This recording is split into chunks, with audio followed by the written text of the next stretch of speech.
The Nerd Chat, an Xbox podcast. Is a podcast celebrating all things gaming, food, and the good old days. Hosted by three BFFs, DaddyDWALLY, Chipotle Bear, and Bubble Boy and Seven. And new intern, X-Bacon Gaming. This is Cortana. And remember, don't make a girl a promise if you know you can't keep it. As always, Spartans, see you online.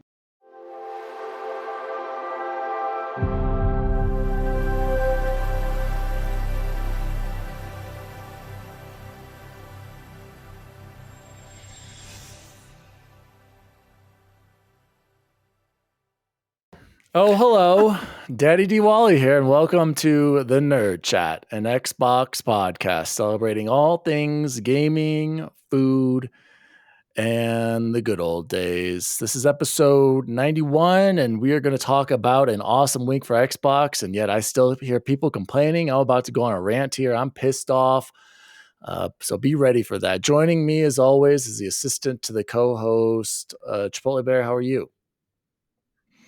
I'm high on things, man. Not in the literal sense, but in the I think it's a great week. And you know what I've realized, especially talking with Ains and Joe, and we're gonna talk more about this, is like you gotta drown out the haters, man. It doesn't matter what happens. It literally, Phil Spencer could come out tomorrow and be like, guess what? We're giving an Xbox to every human being in America. It's gonna be free. There would still be people finding a way to complain about that. And so at the end of the day, I loved the news. I'm super excited to be here with my friends to chat about it, man.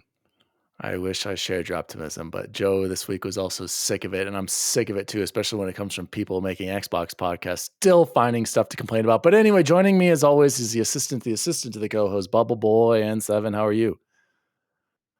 Great. I got, if you'll notice, a slight change in the scenery behind me. I went with hashtag Chiefs Kingdom Red to celebrate the impending trip to the Super Bowl, is my hope. Yeah, we'll have to pray for Patrick Mahomes' right ankle. Will we, though? I won't be doing that. And joining us, as always, is the intern to the assistant to the co-host, is X-Bacon Gaming. How are you? Fellas, I am on day 4 without Coke Zeros. It's almost like giving up meth at this point, but I'm working on it. We're going to be done. Xbox had a great week. Let's do it. They did have a great week. And your gain is a little off there. You sound a little soft. So that's what she said. And Bubble Boy, I don't think of Chiefs red at all. And by the way, can we all agree that the Chiefs color combination, let's be real, is the worst ever? Am I right, Jose? Red and yellow? Heinous. Heinous. You mean heinous. Let's think NFL? What color combo is worse than that? Every time I see it, I'm like, why did Browns combo, orange and brown. At least that makes sense. The Chiefs, why did they ruin it with the yellow? If they would have just stuck with red and white, it would be perfect. Why the yellow? You got to have a third color. You got to have an accent color. And you got to be different. That's the other part. There's every time I see it, I'm like, it's disgusting. But your backdrop looks like, it makes me think of Star Wars, red, evil. Yeah, I thought exactly. Vader too. Especially with BB-8 right there. Or what is that BB-8? No, not BB-8. What's that one? No, BD1. BD1. They're so close. All right, guys, let's jump into some TNC shout outs. Jose, we've got a lot of shout outs this week because I was slacking. We had some write-ins. Totally forgot to check the TNC email. So let's start right there. First shout out. We've got some new followers on Instagram. So shout out to Giggle Buddy, aka Alex Guerin. Does anyone know him? I'm assuming we know this person. Who knows Alex? No, Alex Guerin. Welcome, bud. You new random follower, Jose? Is that what you're telling me right now? No, new number 1 follower, not random nice. follower. Welcome to the club. And then 3 of us know Ryan, the Tyrant Baz, for following us on Instagram. All 3 of us went to high school with Ryan.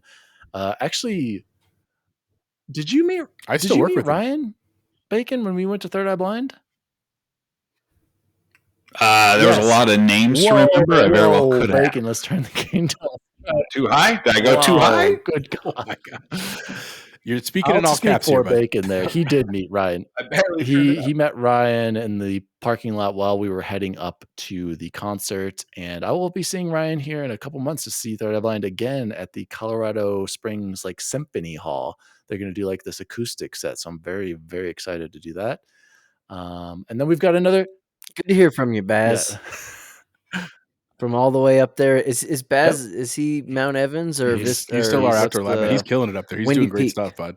Mount Evans, right? Yeah. Yeah. It's awesome. For those of you, I think we've mentioned this before. Mount Evans is our outdoor lab that we all went to, or I don't know if all of us. We went to Windy Peak. We went to Mount Evans, the good one.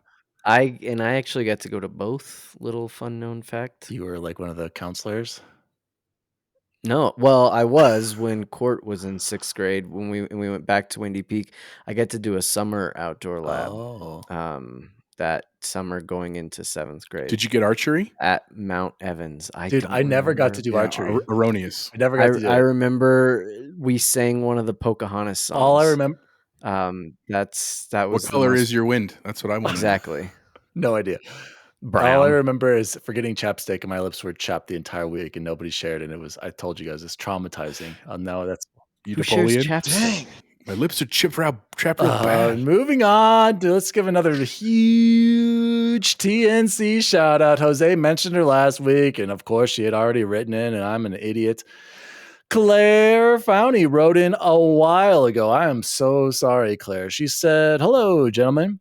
Congrats on the rebrand. I've always wanted to receive a totally unnecessary cease and desist letter from a large corporation. So congrats on that too." Hey, Claire, just don't tell anyone, but we didn't really get one. Also, welcome to the official team, Bacon. Y'all are always fun to listen to and have great rapport. Happy to see where you go. By the way, we give y'all lots of shout outs whenever we discuss a video game. I give a video game on my podcast. I'll make sure our tiny audience knows about the name change just in case it helps you get new followers. Oh, thank you, Claire. Thank you so much for the announcement of my Elden Ring victory. I had to tag the pod because you've been on this journey with me the whole time. I'm so grateful for all of your advice and encouragement. That leads me to pointing out that I did notice the name change on the Instagram account. Almost wrote in about it last week, but figured you would be making the announcement shortly and didn't want to spoil it. Oh man, this is like really old. See you online, Claire de Square. So huge shout out. And side note, 2 things for Claire. Her podcast is called Sparkling Nonsense. You should also check it out if you like pop culture. It's really awesome. And huge congratulations. She got engaged this week. Claire is officially engaged. Yeah, so proud of you, Claire. Happy for you. Claire. And glad you're doing well. Huge congrats on your engagement. Shout out to Claire de Square. And closing out our shout outs this week. This is exactly how he wrote it. Court Siegel wrote in. As the biggest fan of the Whopper on the planet, how many times a day do you sing the BK Whopper song? Cordy. I feel like I'm taking crazy pills. I love me some Whoppers. I have no idea what he's talking about. There's a Whopper song? At BK. I think he's talking about the old one that's like the pickles, lettuce, something. Like it's from like the 70s. Are you talking about that? It sounds like the Big Mac song. Yeah, I think it is. No, there's a Burger King. Cordy, one. send me the link. My mom used to work there. And the nerd chat. It goes. Is that the one that sounds a lot like? Anyway, Cordy, please send me the link to this video because I have no idea what we're talking about. But you're right, Whoppers are absolutely amazing, and anyone who says otherwise doesn't have good taste. Guys, like I said earlier, we've got so much news to talk about. X Week did have a fantastic week, so let's jump into Xbox news for the week. News team, assemble! Oh, got cut off a little early there. News for the week of January 23rd, 2023. All right, guys, the Developer Direct happened and it was a smash hit. Let's be real. 5 out of 5. If I wrote this on Twitter, if you rank this a B or below, you don't like video games because I don't know what else you could have wanted. And I got to call him out right now. I got to call him out right. I don't understand what Chance just said. I said Starfield. What about Starfield? They said they weren't. They didn't say they were going to bring that up. Literally said you wanted to know more. He said, "What more could you have wanted?" I said, anyway, Starfield. I was just listening to our friends over at the Kind of Funny Xcast, and Big Mike Howard was going off saying that overall the conference there was a 3 out of 5 for him, and game wise, but the conference was a 5. But he's still this is what really got to me. They both he and Paris both agreed that the conference itself or the presentation, the Developer Direct, was a 5 out of 5 format. Love the new format. I hope they just do this till the end of time. But at the end, they're like, with the games coming out in the first 6 months, is this a great start for Xbox? And they both said, it was good, but it's not a banger. Guys, what else could Xbox do for the first 6 months? We're assuming Starfield does come. Even if it doesn't come, what else could Xbox do? We've got a shadow drop. We have Forza coming. We have Redfall. We have Minecraft. We have Elder Scrolls expansion. What else can Xbox do in the first 6 months of the year to please people, Jose? It really makes me mad. It's like you just want Starfields every 2 months. Like, do video games not take millions of dollars and years to make, but somehow we're just supposed to expect Xbox to produce a Starfield every 3 months? Like, yes, that's their goal, and that would be cool to see Starfield, Gears, Hellblade, whatever he said. Perfect Dark. I don't understand the appeal of Perfect Dark. I'm going to say that straight up. What else do people want, you guys? Bacon, am I taking crazy pills right now? Like, realistically, when has Sony released this many games in the first 6 months of the year? Last year, they had great games. Don't get me wrong. They had 2 Game of the Year contenders with Horizon and God of War. And then they had Gran Turismo. And what does Sony have for this calendar year other than Spider-Man? Exactly. All we know about is Spider-Man, if that even makes Exactly. Why are people not being like... Well, they got Forspoken. Forspoken. Okay, but regardless of everyone's feelings on Forspoken, exactly. Sony has released Forspoken, not even a true first-party game. That is a second-party timed exclusive. And all we know is Spider-Man coming in the end of the year. How can people at all say, "Oh, this is just an okay"? It's a good start for the year in 2023. I am blown away that anyone could not be just ecstatic with the games that were shown, all completely different, and then a shadow drop of a hit, of a fantastic game that nobody saw coming. So I got to start off by saying with this: if you did not see something that appealed to you in those 5 games, I don't know what to say. Go on PlayStation and play the same third-person narrative-driven action-adventure game where you're pulling a bow, you're climbing things, you're squeezing through things, you're listening to dialogue instead of playing the game for hours and hours at a time. Go do that, because that's the same thing. And I want to tie this into what I said last week. Colin's like, "Why would you be an Xbox fan? What am I missing over there?" This is why I'm an Xbox fan. These 5 games are all completely different, and they all appeal to somebody, and they all looked fun to play. And I'm going to try to play all of them. I'm probably going to skip Legends, but I'm going to try Minecraft Dungeons, which I should have played before. And I am so tired of the constant complaining. We got to do a better job staying positive. I have no problem calling people out, but you got to give credit when credit is due. And Xbox killed it on Wednesday. And if anyone says otherwise, or if they could expect anything else, even Chance kidding around about the Starfield thing, they said that. And here's the crazy thing, guys. What if Starfield does the same thing that the HiFi Rush does? Do you imagine how freaking gargantuan that would be? We'll talk about that later. I want to save that. But the shadow drop of HiFi Rush and what these amazing looking games, we need to give Xbox credit. This was a fantastic conference. This is a great, excellent start the first 6 months of a year. And I don't see Sony doing that. And Bacon, where's Nintendo? What Fire Emblem Engage? Where are their 5 games coming out in the first 6 months? So yes, Xbox had a horrible 2022, but they are killing it so far. So let's jump into the news. Sorry, I had to rant. I couldn't take it anymore. I feel like I was taking crazy pills.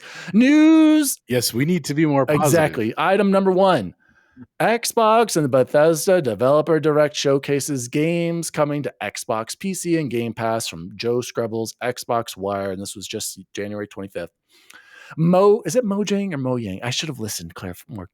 Somebody looked that up. Mojang Studios, in partnership with Blackbird Interactive, announced that the upcoming action strategy game Minecraft Legends will be released on Tuesday, April 18th, Within the story-driven campaign, players can explore a world filled with treasures and perils, reunite with familiar mobs, meet new mysterious characters, and strategize with allies in epic battles against the piglins. Minecraft Legends will also introduce a PvP mode, a first for the Minecraft series, where 2 teams of up to 4 players each will work together to collect resources, build a base, and lay siege to their opposition's forces. So let's start right there with the first game that was shown. Has anyone here played Minecraft or Minecraft Legends? Jose, go ahead. So I have not played it extensively. Literally, no joke. Probably about a year ago, Victoria, who's wonderful, occasionally will play video games with me if we find a cool, really like double player game. And she was like, "Let's play something," and we kind of stumbled across Minecraft, and it was one of those like. I have lots of students that are super into this, and I've obviously heard of it. I've just never gotten into it. So like, let's check it out. Like, it seems like something that a beginner and an expert could probably play together. And so it was interesting. I didn't hate my time. I love spending time with my wife, obviously, but like it just wasn't what I like. I don't dig the sandbox aspect because I feel like I've gotten that from other games. I think if I was a young gamer and obviously couldn't play things like GTA 5 and stuff like this, there's a lot of appeal there. What I will say about Legends, because I don't want to talk about the old Minecraft a whole bunch, is that I think I will play this. I Part of it is because I want to give it its fair due, and I don't think playing it a couple times on a whim with my wife gives it justice. And so I think having the story driven element will be interesting for me. I have always appreciated people that are super into Minecraft. And the other thing I will say is I feel like this is my duty as a father, because even though I'm not into it, I have a good feeling someday that Penelope or Scarlett will come home and be like, my buddies all want to play Minecraft. And I feel like I will need to be able to give her at least a rudimentary support in that. Similar to Fortnite. I don't have a lot of interest in Fortnite, but I feel like at some point, and J-Biz is a big part of that, right? Because he said that with Riley, like she's super into Fortnite. And I feel like as a dad, and especially as a gamer and decent at FPS games, right, that I should know how to play these games. So I will check it out, man. And what I will say, just a quick note generally about the direct, I liked this format because I think it really got to showcase the developers. I love the diversity they showed on a lot of levels. I know we don't talk about that a whole lot, but no, that is important to me. And I love that people were passionate about this, dude. Like, you could see it in the video of just like they are freaking proud of this thing. And so I think anything that you see like that is worthwhile to play. So I'm excited to play it, man. And let's save those thoughts for the overall conference once we get to the end. Bacon, did you play Minecraft or Minecraft Legends? I did play. How are my levels first? You're good. Good. Okay. I did play Dungeons with my buddy Mike. We played through the campaign. I think we bought one of the DLCs. It was actually fun. It fit his Diablo, scratched that itch for him. I was just along for the ride, but it was fun. Mark my words, gentlemen, Legends will probably be the most played game from this conference based on the most popular IP in the world, Minecraft, and it being an RTS. He's absolutely right. RTSs are fun. This is StarCraft, but with Bob, I think his name is, whoever the Minecraft guy is. Steve, right? Is it Minecraft Steve? Is it Steve? Is it Minecraft? It might be Steve. But you collect stuff, build stuff, attack stuff, 4 players versus 4 players. I mean, what's there not to love about it? So I had no expectations of that game going into this conference, and coming out, I'm saying that's exactly. I've already pre-downloaded or managed the file to get it downloaded because it's going to be fun. It's going to fit StarCraft. So, I mean, it won't be that deep level of, a real RTS game, but it will be played and it will be incredibly popular. And I like how you said, Jose, and kind of Bacon there too, is this is like a good introduction to RTSs and like kids first kind of introduction to an RTS game. Again, this is a great family, I'm assuming younger kids kind of game that's accessible. If it's not, you can always point them to Minecraft Legends. I'm assuming, Jose, would that be a good game that I can play with Grayson or Bacon? You played that, Bacon. So would that be a good game for us to play together? Dungeons would be a definite hit for you guys. There's no violence. There's no swear words. It's blocky mobs that you just pick up blocky swords. Okay. And so definitely you could play that with the son. Absolutely. Jose, 100%. Go ahead. I was just going to say the other cool part about just Minecraft in general is that it is available on a lot of platforms, not just like the consoles, everywhere. But PC. Your iPads even have Minecraft. So like, it's one of those, again, as a dad, I feel like it's pretty on my short list of stuff I got to learn because it's going to come into play sooner than later. And Bubble Boy, do you have any thoughts on Minecraft? I'm assuming you watched this whole conference, correct? Eventually. Yeah, just not live because Jose was spamming us with that's good. But yeah, it's not for me, but that's okay. Like I'll get to my overall thoughts later in terms of like the entire thing. This one's not for me, but again, I really liked how Jose pointed out the people who delivered this clearly have a passion for it, and I think that's great. All right, next game was, where was I? Next up was Forza Motorsport.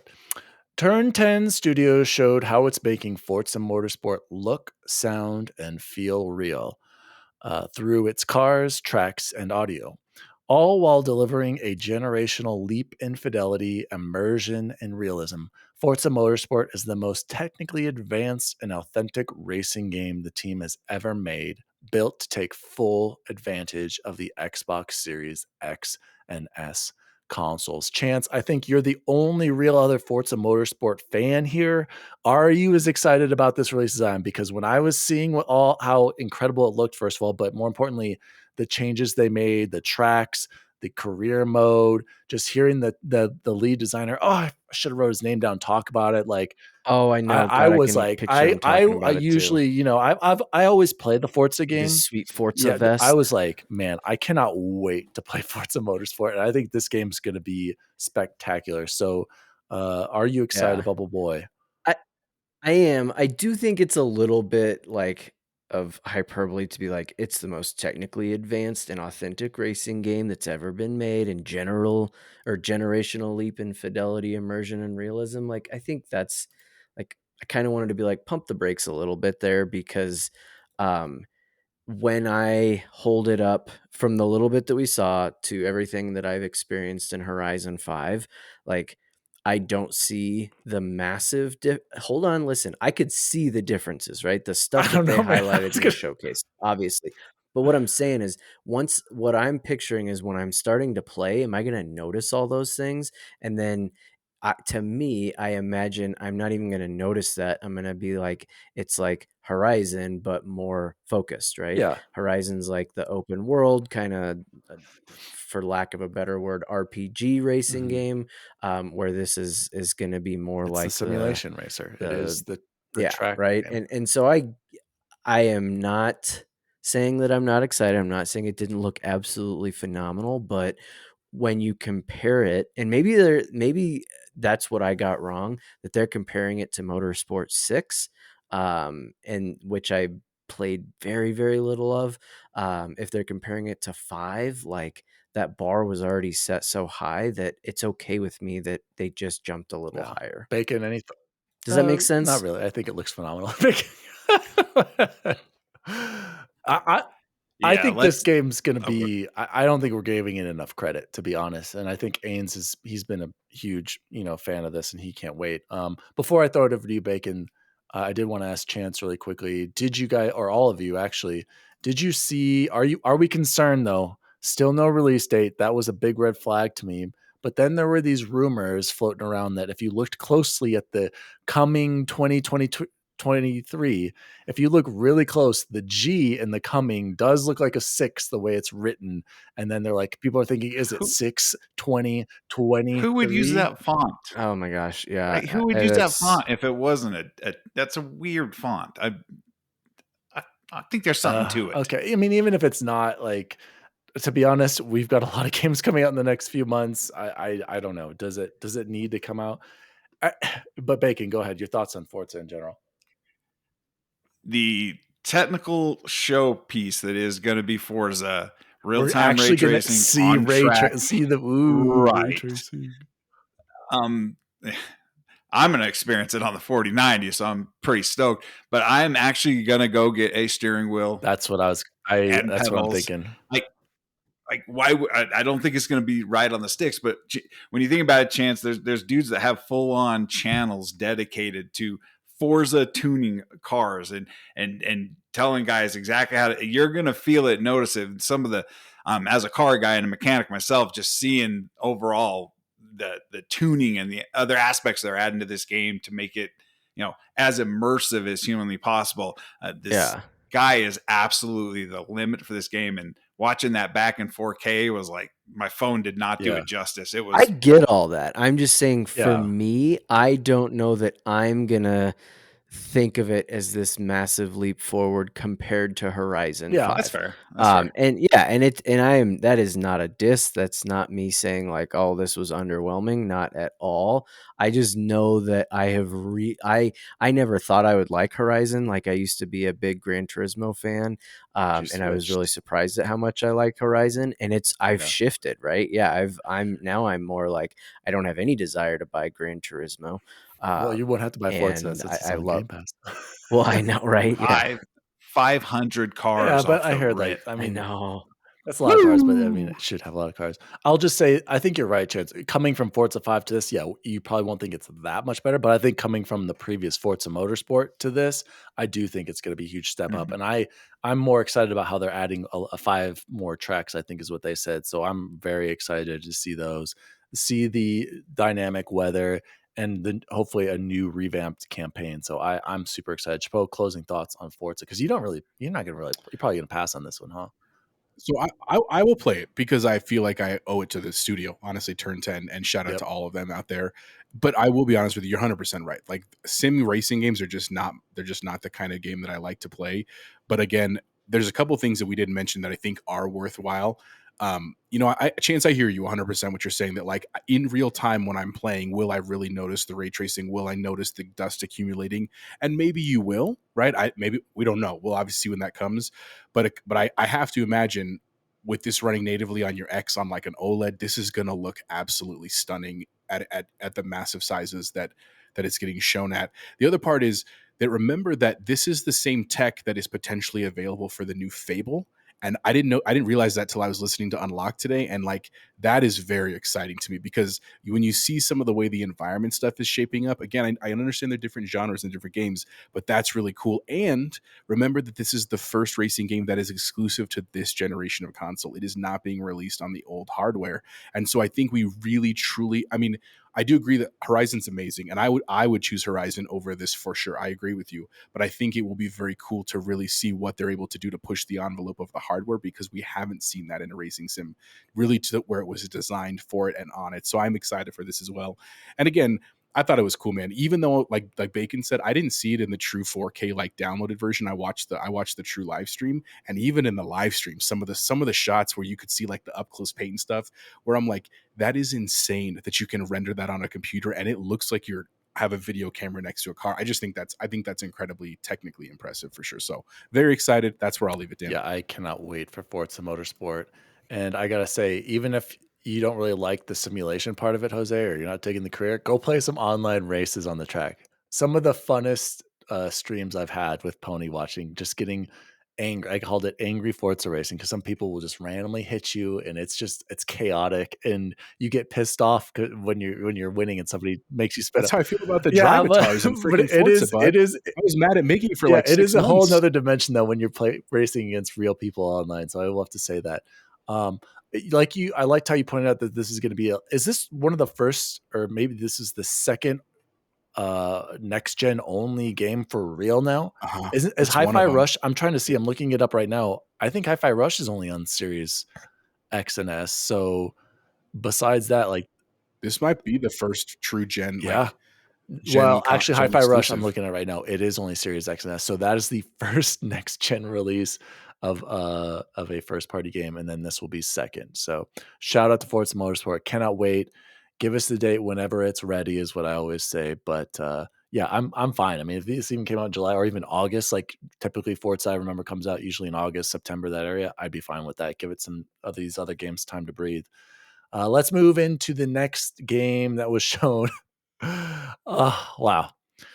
Tango Gameworks surprised viewers with the announcement and launch of a never-before-seen game. Couldn't believe it. HiFi Rush.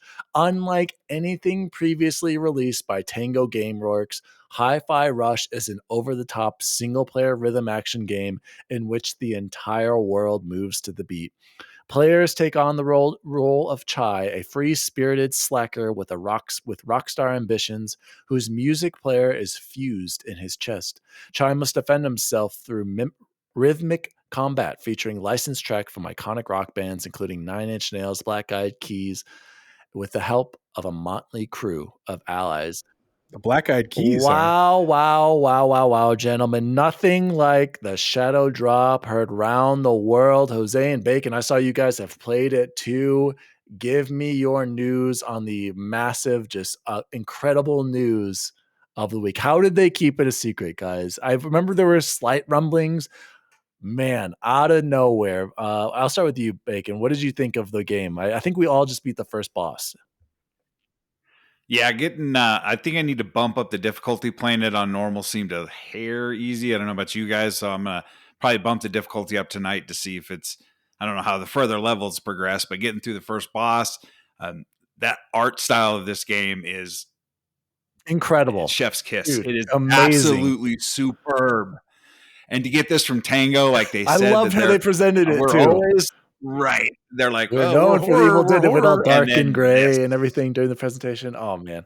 But without Xbox, without Game Pass, without the backing of Microsoft, do these games exist? Does Pentiment, does what's that other brawler Grounded that was bad too. that came from Obsidian? No, that was brawler. Was that Obsidian? I know what you're talking about. Oh gosh, so bad we don't remember. Right. Rumbleverse? No. It's already dead. It was No, wasn't it from wasn't that from Go ahead. Anyway, go ahead, Bacon. Go ahead. Yeah, but it's just this game would not exist if it wasn't for Papa Phil just saying, "Hey, man, make what you want, guys." And how long they've been working on it before the acquisition or whatnot. But I am super stoked about this game. It was so much fun playing it last night. The music's great once you feel the rhythm of it all. But it reminds me of Jet Set Radio with Sunset Overdrive had a baby, and this came out, and it is an absolute, again, chef's kiss. Absolutely. Jose, what did you think of the game? I had a great time. If you want to see my playthrough, you can watch. It's on Twitch right now. Chipotle Bear on Twitch. But I had a great time, man, and I was just as excited as you guys because, like I said, I was watching the whole live stream live, and what with the way that they actually introduced it, if you were paying attention, was when you go from kind of the starting screen, they showed like the four the games that they were going to show, Redfall, Elder Scrolls, and everything. And then right at the last second, this other one popped in and it was a question mark. And then they went right into Minecraft. It was one of those like, oh my God, they're going to drop something today. So that was a thing. And Dane, I think you hit the nail on the head. Like, how do you keep this kind of stuff a secret in 2023? I think that is an incredible move from the PR team. And not just the idea to do a shadow drop, but the fact that they were able to follow through and it wasn't truly leaked was awesome. The studio, you could tell the guys that made it, they were just excited. They were literally like giddy that they got to do something totally out of their style and their norm, and they were really proud of it. I was actually I was liking some of the developers' tweets on Twitter today, and they were responding and stuff, and it is really fun. It is not as challenging as I kind of thought at first. Bacon hit it right on the head. You know what I'm saying? I was talking to Chance earlier today too, and he said, how is it? And I said, it's really cool. Like, I'm going to take a break from it because tomorrow Dead Space comes out for sure. Like, sorry, but I will absolutely go back. Now and I get to say tonight. And I like, thank you. I like the voice work. I think the voice work's actually pretty well done. I like the art style for sure. Like you said, Dan, I just beat the first boss and kind of got to check out the home base a little bit.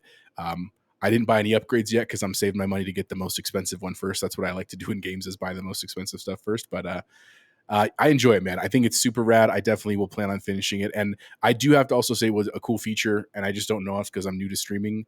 It is cool that they have a streaming mode. So in streaming mode, they actually change all of the songs so that you won't get a DMCA takedown because you're playing copyrighted music. I thought that was a cool touch. And so I might go back and when I play sometimes not streaming because I'd like to hear some of the actual pop music that's coming through. So we'll see. But otherwise, I love it, man. I'm super proud of them. Great job, guys. My thoughts really quick before I throw it over the Bubble Boy. I am going to play this with the licensed music because it was pretty sick hearing that 9 Inch Nails song with that first boss. Because Jose, you probably didn't have that because you were streaming it. And I have to say though, the game is fantastic. Like in every way, I love the platforming. I love how it transitions to different views a lot, and it just does a really great job just incorporating all these different game types and styles and gameplay mechanics. But I suck. Like I keeping the rhythm. I am on hard. And you guys had that easy, like get 20 hit achievement. I didn't have that for the longest time. And I'm like, I must suck apparently. I'm also having a little bit of problems finding or figuring out what button combination I want to do just because I've been playing Elden Ring. I put the attacks to the bumpers to match Elden Ring and my dodge to B. I don't know if I need to switch back to the X and Y, how it's set up. So Oh Yeah, I'd go I'm thinking I'm XY, going but to, but a part of me is like, I wish this was just more like Sunset Overdrive, where it was just a simple brawler. But the mechanic really is the rhythm combat, and I appreciate that. So I'm absolutely going to play it and finish it. But I'm not gonna lie, I suck, and I'm pretty good at keeping the beat on most things. But I'm only good at the alternate, like the Y attacks. Like that's what I'm really good at that. But the duh duh duh, duh I'm good at the duh duh duh duh, like the every other. Whereas with the one where you just smash it over and over again, I suck. I'm so bad at that. So Jose, what were you gonna say? I was going to ask, do we know yet? And I didn't look myself. Do we know how long the game is roughly? I'm just curious. And I mean, it doesn't really matter, but I'm just curious if No, anyone I don't looked that think it's up. gonna be like too crazy, but I think it's gonna be, it's pretty good. I think it's 8 to yeah, 10, maybe maybe 12, 12, I'd something probably like that. say. I mean, it's a $30 game, and I think it's well worth it. But this game's special, you guys. And I really go ahead. Actually, Bubble Boy, did you get a chance to check it out, or what were your thoughts on the game? Not yet, and it's 8 to 9 on how long to beat. But this was my favorite part of the conference for a lot of reasons. Coming out of left field, probably the biggest thing. I just love that. I think it's amazing, and I think this is the exact game that needed to do that. If you had asked me a while ago, I'd have just said like, I don't know, like something quirky, like I would have obviously been ecstatic if they just dropped Shadowfield on the day of, right? Like that would have been Starfield? incredible. But what did I Shadowfield. say? What game Shadowfield. is that? Goodness. I was thinking Shadow Drop and stuff. Yeah. It's a new game too. But this is perfect for it, right? And how many times we have been pining for some sort of successor to Sunset Mhm. Overdrive. And I feel like I am most likely going to stay up late tonight and play Dead Space, but there's a part of me that's like, I might put it off to try this. I don't know. I'm I definitely playing this. It was my I favorite think part of you the should show. definitely play it. Just play a little bit of it, because you can always jump back to it, and that's what I plan on doing. I played it, but I'm gonna go back to Dark Souls 2, because I'm like, I gotta grind through that, But it is a great. There were times where I was playing Dark Souls last night. I'm like, I want to be playing HiFi Rush right now. Like it is. What happened to playing the games you want to I still play? want to You play play to win Dark the Souls game. too. They're both great games, but well, I wouldn't say Dark Souls is great, but Hi-Fi Rush, amazing game. And you kind of tied into my next question, guys. Is this what Xbox is planning? Do you think they're like, hey, we'll announce, we didn't get the date for Starfield, the event, where the teams are hard at work planning this event? Can you see this happening with Starfield? And a part of me wants to be like, yes, do this, Xbox. How, and dude, you would break the internet if they did this. And they kind of, Bethesda with Fallout, hey, it's coming soon. When it's ready, they announced it randomly out of nowhere at that E3 in 2015, and then it came out in the fall. We had this slight delay. There are these rumors that it's closer than it is further away. I'm hearing all kinds of takes saying like, no, it's not coming till the fall. No, it's not. We're going to get it by June. A part of me wants to believe, man, can you just imagine if they did the event and they're like, Starfield is out right now? But my only hesitation would be this game's going to be so massive. They want to get the physical media out there to sell. They probably have special Xboxes to sell as well. That's like Chance said, Hi-Fi Rush. This is a game you can do it because it's a $30 short and simple kind of game. But part of me wants just to believe, like, how incredible would, like, okay, everybody, we're having an event April where they don't have anything and nothing's in April, and then it comes out. So Jose, why don't you go first, and then Bacon the Chance? What do you think? So I want to just state for the record, once again, when we talked about this like a month You ago, didn't say a I was shadow like drop. March, and no, I didn't. And I don't think a shadow drop, for the record. I'm going to talk about that in a second. But I said late March. And I'll be honest, I was pretty much talking out of my butt. Like I was just like living in Fantasyland, whatever I want. And as I was watching this, because like obviously, like you said, we get Minecraft and it was like April. And right, just logically, you have to think as a company, as a gamer, like, are they going to drop two major games in the same month? It's highly unlikely, right? It's highly unlikely. So April's taken with Legends. Then we see HiFi Rush today, which was amazing, and we were going crazy. But that's January, right? We know Elder Scrolls is June. I know we haven't talked about that yet, and we know Redfall's in May, which we haven't talked about yet. When they said coming 2023 for Forza, to me, that there's no way that's coming out in February or March. They would have announced that date if it was coming out. It's got to be June. It's got to be July. One of those two things. And I honestly went in. I never said this out loud, but I swear I went in thinking like they're going to push. If they're going to push one back, I hope it's Forza, because I think everybody will be happy with the others. They're happy to give them time to make it awesome, and it would be cool to have that late summer drop in July or August even for that one. And so it's kind of like, it kind of makes sense to fit Starfield in there. Now, I fully agree with you, Dan. I don't think they could do a shadow drop for a couple of reasons. One, like you said, there's so much money and merchandising that's going to come from Starfield.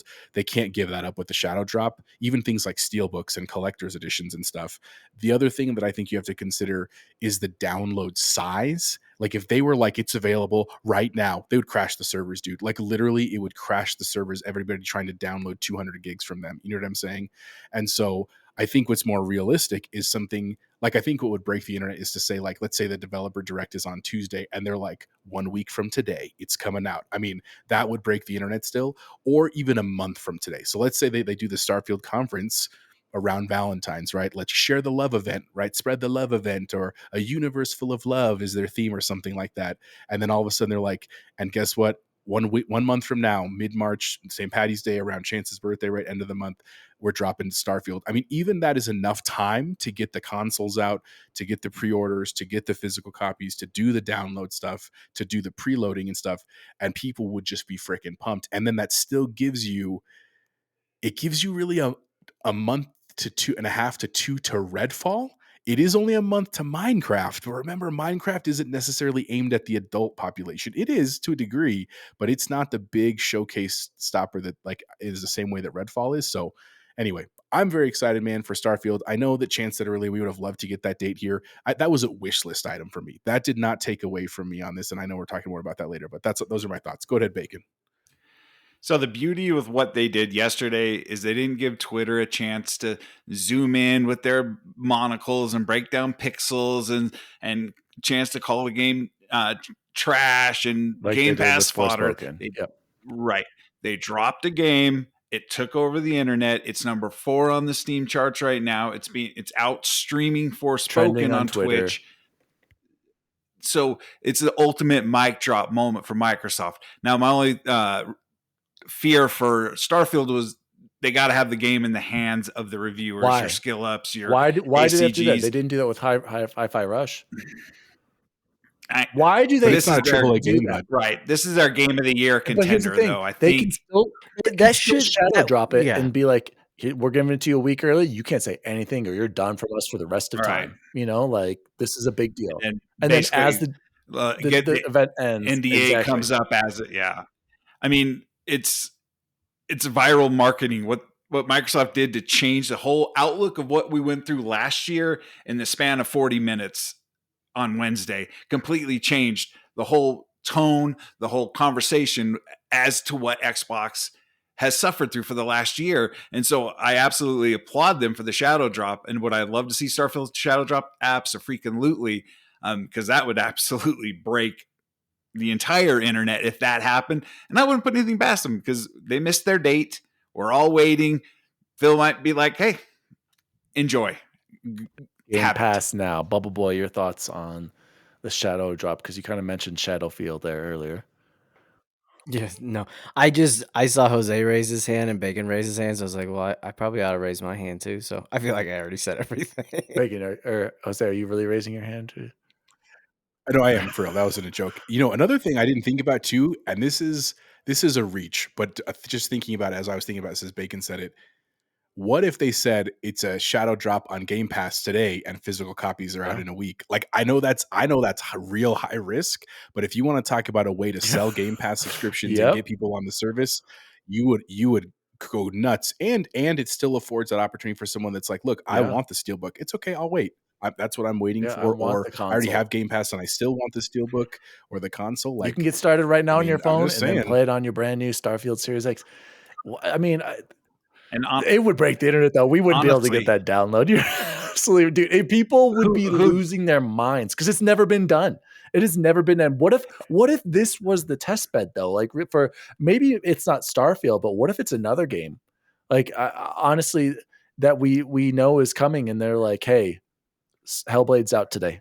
Like, it could be something that maybe this was the test. This was the That's a cool. this that'd be a was cool the this holiday was drop. the beginning. We're gonna try it with HiFi Rush. We're gonna add it to as a bonus where nobody expected with this developer direct. Maybe for one of our games in the future that we know is gonna be ready, it drops on. But I'm telling you guys, if Xbox can pull off, I want the game to be ready, and let's be realistic. They delayed it for a reason, but what if it was a minor reason? I don't know. How cool it would take over the world. Bacon, go ahead. Let's be honest, who doesn't know about Starfield right now? So the marketing and all that, I mean, do we really need that? It very well could happen. And this drives excitement towards future shows because what are they going to do now this time? It was a genius move for them to do what they did on Wednesday. Absolutely genius. Okay, well, we'll talk more about Starfield just in the conference today. Let's move into the next game. Gosh, so excited. Everybody, seriously, go play HiFi Rush. It is... anyone can play it. It's totally unique. Go play this game. Next one. This is probably going to be quick. ZeniMax Online Studios revealed the key details for Elder Scrolls Online players they've been waiting for about this year's massive chapter update.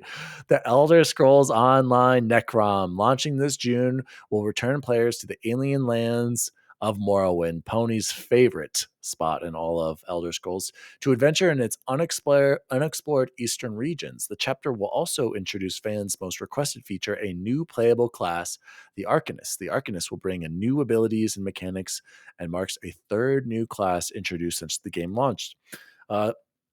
ZeniMax Online Studios also announced starting today and for a limited time a free trial for Elder Scrolls Online Plus, which will make all past chapters, including High Isle and past DLC, available to any players with the ESO base game, including those playing on Game Pass. Bacon, is it time for me to finally ditch Destiny 2 and jump into Elder Scrolls Online, the Divorce Edition or the End Your Marriage Edition? Shout out to Paris for saying that. I've heard him say that a few times. With all this DLC, just get sucked in and end your marriage. Bacon, are we dropping into ESO Online? I downloaded it last night, and mainly because they're given all that content. I'm like, and I never really paid attention to how much each of these expansions cost or how much they would cost. I have no idea, but 20 expansions, like that's coming from a guy who hasn't even ridiculous. beaten Skyrim, folks. Hasn't even gotten more than I know.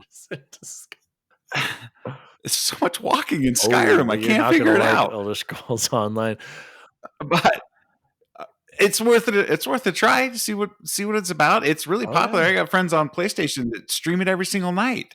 They left Warzone and Apex to play Elder Scrolls. I keep asking them, like, what's going on? They enjoy it. So I'm going to give it a shot because I try to play everything except for Pentiment. Chance, you gave the noise for that. Why? Yeah, it worries me that every time we see any resource, even if it's $1 or 1 hour's worth of one developer's time, it just makes me think it's taken away from Elder Scrolls 6. And I know, I get it. I know. I understand. That's what it makes me think, right? And so it's wrong of me. That's not the I am not right for doing that, but I can't get hyped about anything Elder Scrolls Online until we know more about Elder Scrolls 6. And I felt that way for 7 years now? How long is Elder Scrolls Online? 2014. Or how old is it? 6 years? A long time. It's old, right? And we all tried it and it's just not. It's not. I want it. But Skyrim. I've heard a lot's changed Oblivion. from the beginning, and I think it would be a lot different now. And the only reason I haven't, I've downloaded it a couple times, and I even jumped into it within the last couple of years, but I'm just afraid of getting sucked in. Like, I can only have one live service game, and it's like it's got to be Destiny, and even that, like, I don't even know why I'm playing. I just don't want to get. Well, yeah, and because to answer your first question, should I stop playing Destiny and pick this up? The answer is you should stop playing Destiny and not pick this up, right? Like Do both. And then lastly, Bacon, great call on Skip and Pentiment. Jose, any thoughts on this, or are we good to move on? I just want to say I hear what Chance is saying. But I think it's cool, man. I remember we played this, and I don't think it was that we hated it. It's just that we didn't know what we were doing. That was our in first modern, MMO. We were expecting more Yeah. Skyrim, but as friends. But it's not like a but directed it's not story, like and it's that. meant to Yeah, it is explore. an MMO, and a very, like Bacon said, beloved MMO, and it's huge. So I think maybe not for us, but this is for a lot of people who love that. But sorry, go ahead, Jose. No, that's exactly what I was going to say. It's just that I think in the modern landscape, you kind of you have to limit yourself. Like there is just too much massive online stuff to play, and it's just for us this is not where we choose. We choose kind of the first person stuff or the one off stuff. So, and that's okay. It's not, I don't think it's a bad thing. Honestly, with this, what I always think of for some reason when I see Elder Scrolls are the South Park episodes where they're like the Lord of the Rings characters, but it makes me in a very happy way. Like I hope that people just really get into it and enjoy it. I like to imagine that the people picking arcanists are like the accountants and the shift manager at Wendy's and stuff like that, and everybody just having a good time. And so I'm happy for everyone. I always like Elder Scrolls stuff. I agree with Chance that I want Elder Scrolls 6, but at the same time, man, I'm happy that people are going to make what they want and that it's that universe is growing. Absolutely. For sure. And this is available on all different multiple platforms as well. Bacon, you cannot start this until you finish the Witch Queen with me. Okay, that's the rules. We need to finish that campaign. So Or Skyrim. yeah, well, that too. Good point. Both of those. So let's move on to the last game that was shown. And this one, well, I'll say it in a second. The last game, of course, was Redfall, and Arcane Austin pulled back the cloak on Redfall with new extended gameplay showcasing the open world, the wicked vampires, including a sneak peek at the mighty vampire gods, player customization, psychic vampire nests, and much more. And the best part, Arcane's story-driven first-person shooter hits May 2nd, bringing single and multiplayer vampire hunting to the bloody streets of Redfall, Massachusetts. So guys, this one, I've been sold on Redfall since I first heard it was from Arcane. They don't miss. I want to play it, and I don't need to see anything else but the release date from here.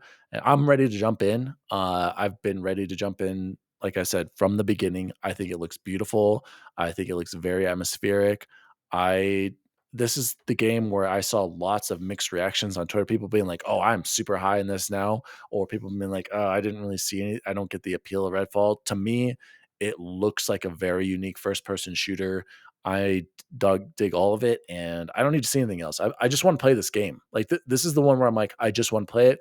I know the release date.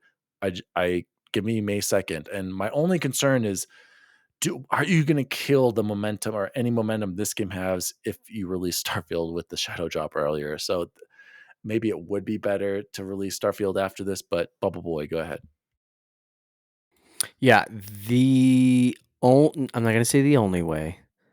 The way that I most will hopefully get to play this game is the four of us do it together, like live stream it kind of thing, or on Jose's Twitch.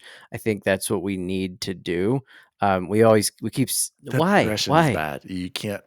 Only one person's basically it's like Elden Ring. You'll go in their world, you'll get progression like towards your character, but you're not going to get like progression on quests. See, and that drives me nuts. That's why maybe I'm not upset at saying the only way I'm gonna play I was this. planning on playing this as a single player only. Like all these people thinking it was Left 4 Dead. I've always been like, no, this is a single player game that I will play by myself and get totally sucked in and immersed in it. So would it be cool to have co-op like Halo so perfectly does on their campaign where everyone shares progress and everything gets kicked off? Yes, but they chose to do it the way they did.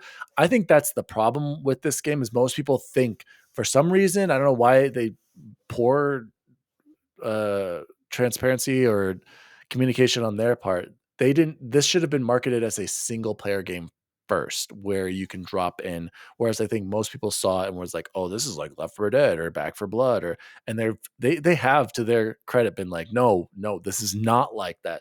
This is more like Far Cry." And Far Cry is similar. I can jump in and play with you, Chance, but we never did because it actually had the exact same thing where you wouldn't get progress on your world on your save. So Bubble Boy, any closing? Does that change your view on the game? Like you're excited to play it though, right? Like I can't wait.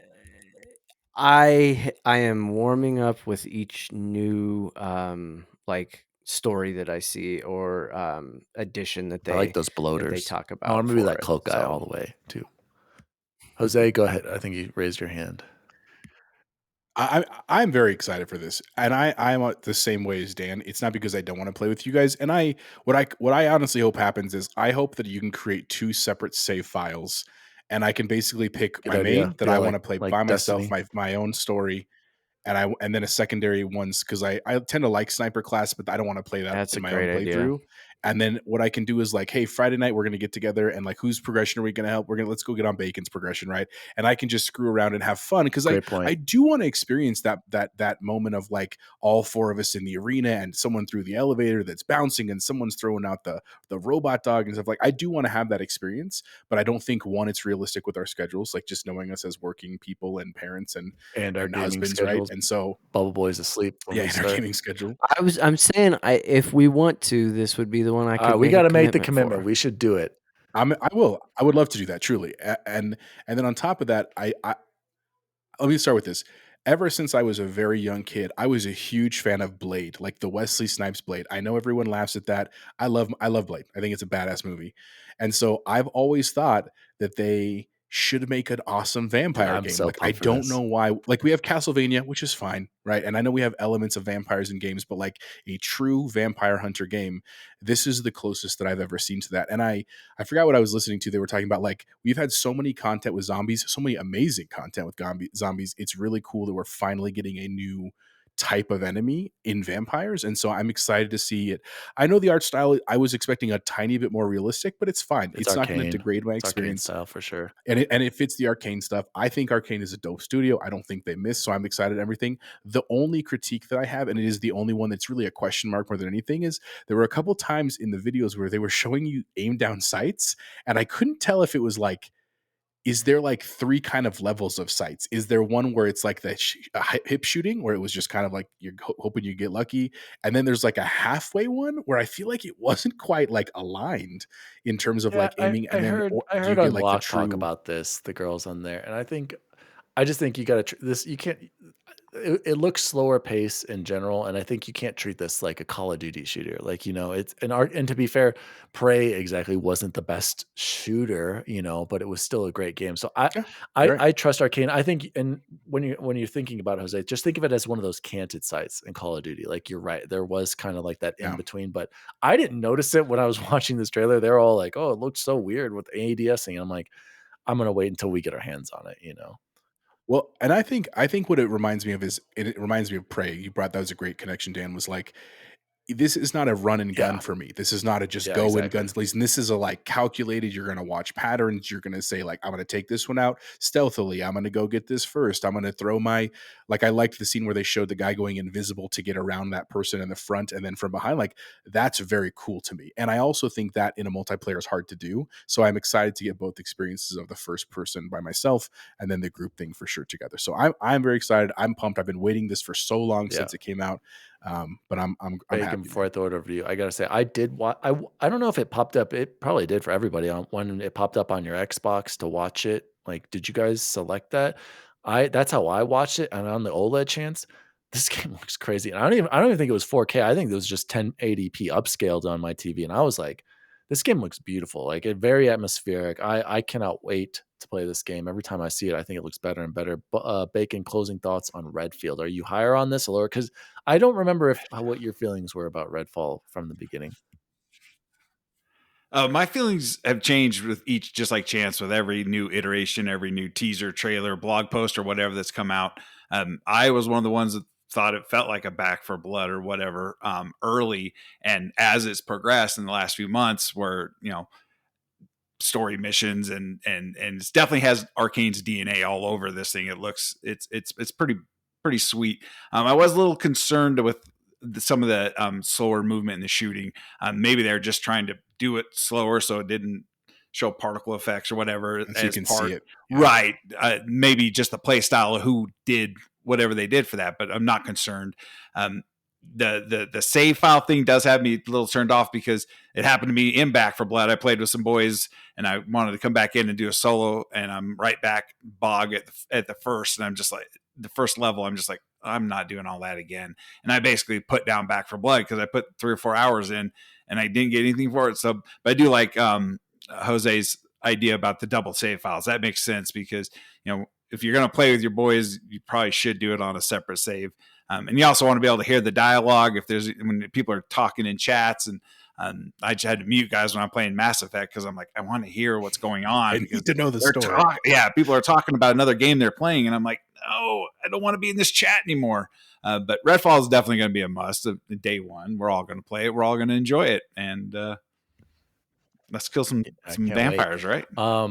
So that has been the Developer Direct, the first ever one. Guys, closing thoughts quickly. This is a 5 out of 5 conference for me. I don't know what people are expecting or thinking. To have a shadow drop of a fantastic game alone, that brings it up a notch. But overall, like Jose said, I really loved how they focused on the developers, and I really liked how they presented it, having them, all of them did such a fantastic job. And like Chance said, also, you could feel the passion.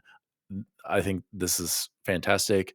I appreciate it more than the Nintendo Directs or the PlayStation State of Plays because, like we've said, including the developers and hearing why they're passionate about it, while also showing a good amount of gameplay. So, Bacon, what would you rank it?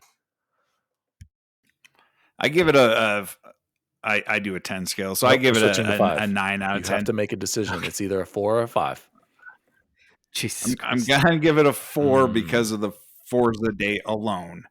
If I can eliminate the Forza not having a date, does it make the June deadline or the July or whatever for the 6 months? Anyways, E3 has its place. The big conference, the sizzle reels, the splash screens, and all that. It does. E3 has it's. Everyone watches E3. That has its place in the industry. But I know. But this format is by far my favorite. I don't have any cringy Twitch So what do you think about this game, Bob? Oh, things. Man, I just love jumping into this. Yes. You think about this cool mechanic right here. Right.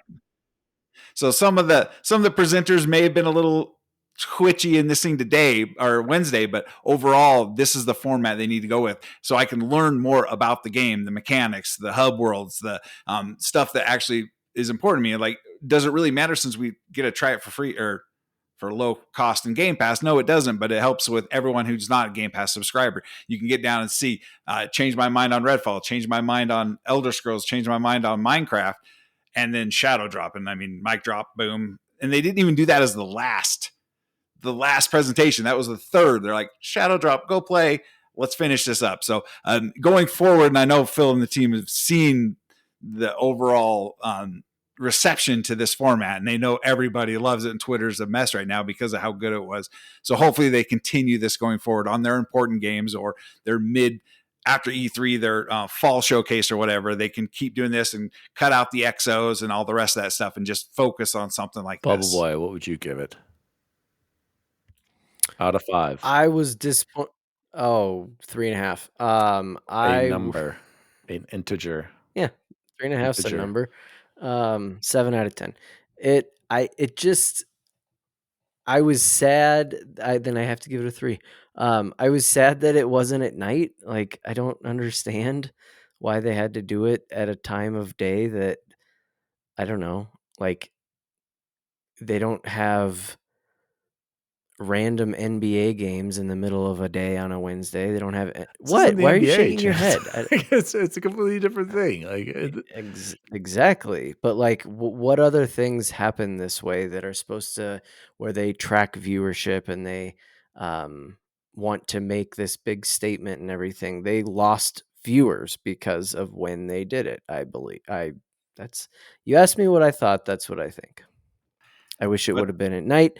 And again, while I thought they did an amazing job, these are not all games for me. So okay, so taking the games out of it, the overall presentation, what would you rank it?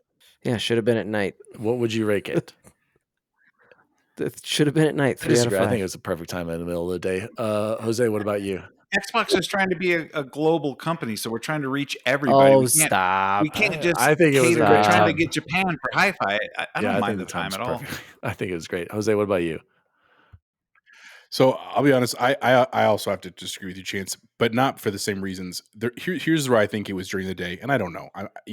For the record, I was only able to see this because of a crazy like coincidence of events. Usually, I wouldn't have been able to watch it either. But I think the reason they do it is because of publicity, right? In the United States, because if you have it even if you have it at 5 o'clock at night, and you say that's Pacific time, that really means 7 o'clock New York, right? And if you're talking about people trying to get information out, because they are every news outlet, including us, we're trying to get stuff out as soon as they could about this.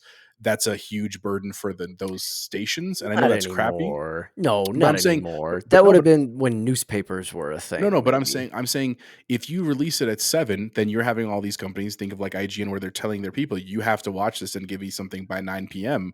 right? And that is not. I don't think that's the news cycle that Xbox is trying to do. I agree with you in the sense that it would be cool that I could have watched it at home, but the reality was there's so many You still conferences. could This has have. been That's part of what my I life did. for a long time. Well, but I'm saying like I'm a big Apple fan. I watch every Apple keynote Yeah, that what comes out, time and they're do they always do like 2 those? hours long. Like 10 and 11? They're Yeah. always during the day. I can never watch them live. I always watch them when I get home. I would have done the same thing with this one. I've done that before with the PlayStation ones as well. Like that doesn't bother me in terms of it. I do think this was an incredible thing. I actually really appreciated that it was 40 minutes. I think Yeah. that's one of the most crowning achievements of this as well, is that it was thorough, but also concise in the sense that like it respected my overall time, because I think it is really cool when you have like the 2-3 hour bangers, because they're trying to do so much in there. But I don't have that kind of time to devote on a daily basis. I never watch those. I always wait for like the people to do their work, and then I go to IGN and watch the highlights so I can learn ahead of things. That's not realistic. I think a 40-minute show is a really well done way to introduce 5 games, get it out there, highlight everyone, and then let's move forward. So for me, my score is 5 out of 5. I hear what you're saying about the date for Forza Bacon, and I agree with you on that. But Forza is not my big game, so that doesn't affect me.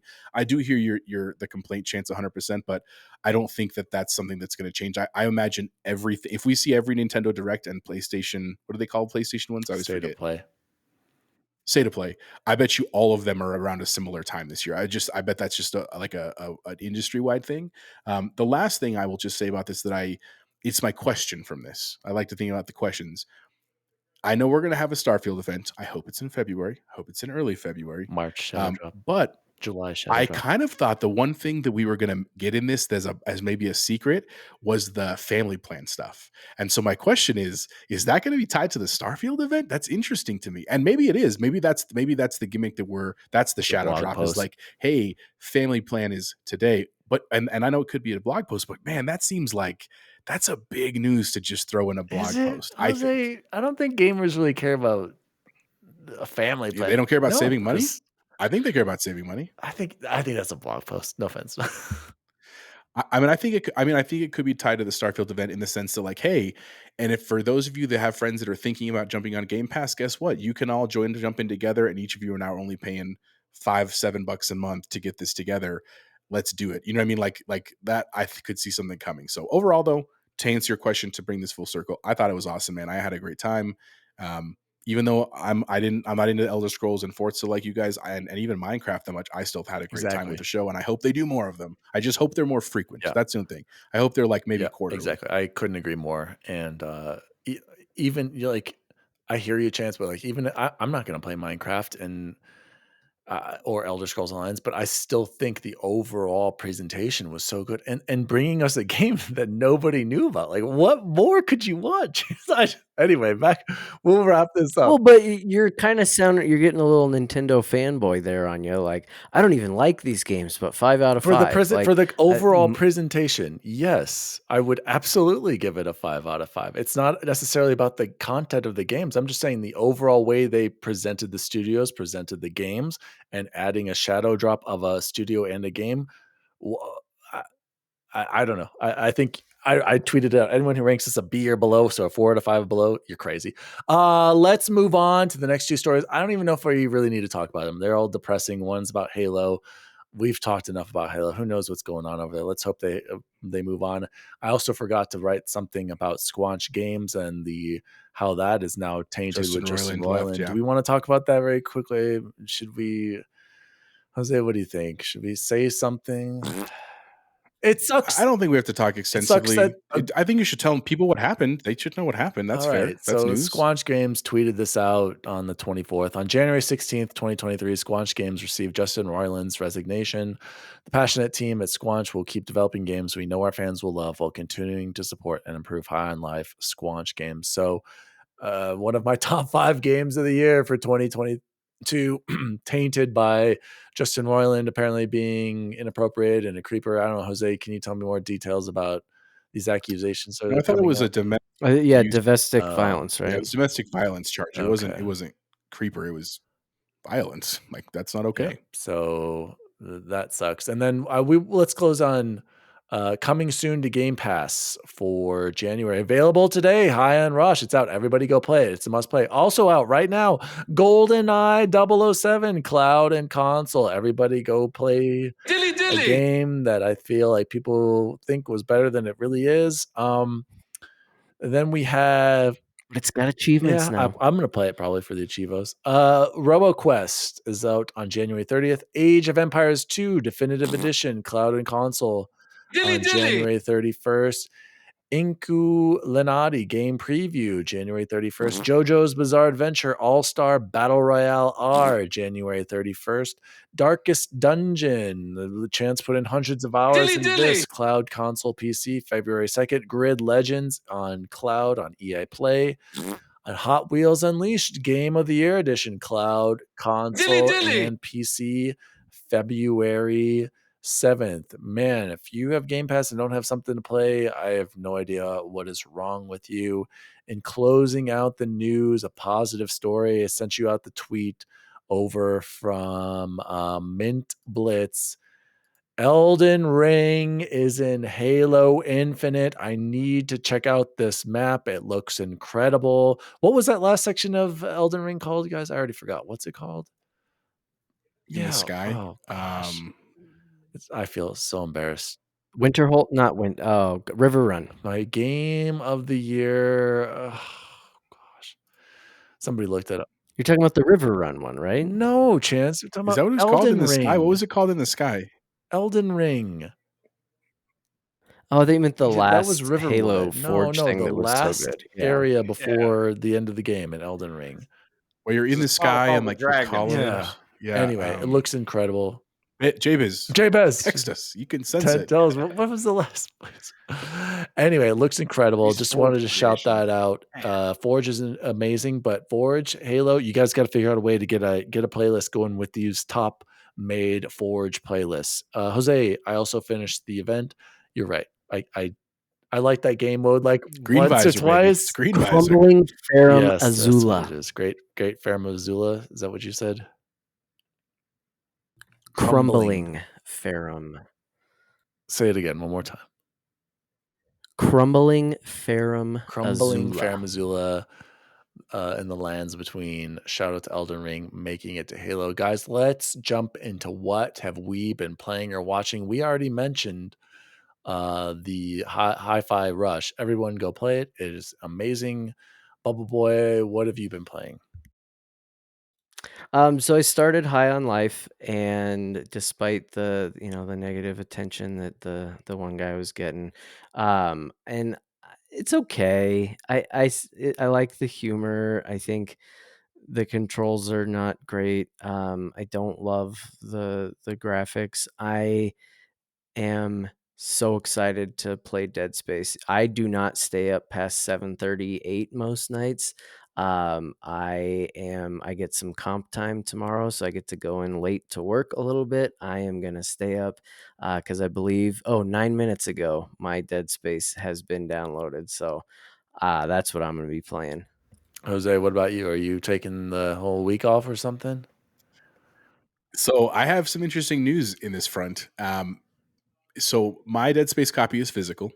The reason it's not because I wanted it physical. I usually download digital. It's because you guys may remember I bought the really nice collector's edition from Limited Run Games, and that's actually the bad news. So I didn't know this, and because I didn't read. That's my own fault. All of the really cool stuff is not coming right now. It's not coming till like March or April. Oh, Yeah, because it's a lot to make, and they're right. It's I would like them to take their time and it to be nice. So I'm getting the game when it launches, which is on its way, the physical copy, but the actual collector's edition won't be shipped until they said March or April. So it's a little bit of a bummer. Don't get me wrong, but yeah, that's basically gonna be long gone at that time. You're gonna be like, oh yeah, I forgot about that. Oh no, but it is. But dude, I've always loved Dead Space, and I hope they do remake for 2. I know you hated 3, but I hope they remake 3, and because it sounds like they've fixed some of the story for 1. I hope that they do that for 2 and 3. I really do. So it's a bummer because of course I would love to. I got my space ready to rock right there for Isaac's helmet as soon as it comes in.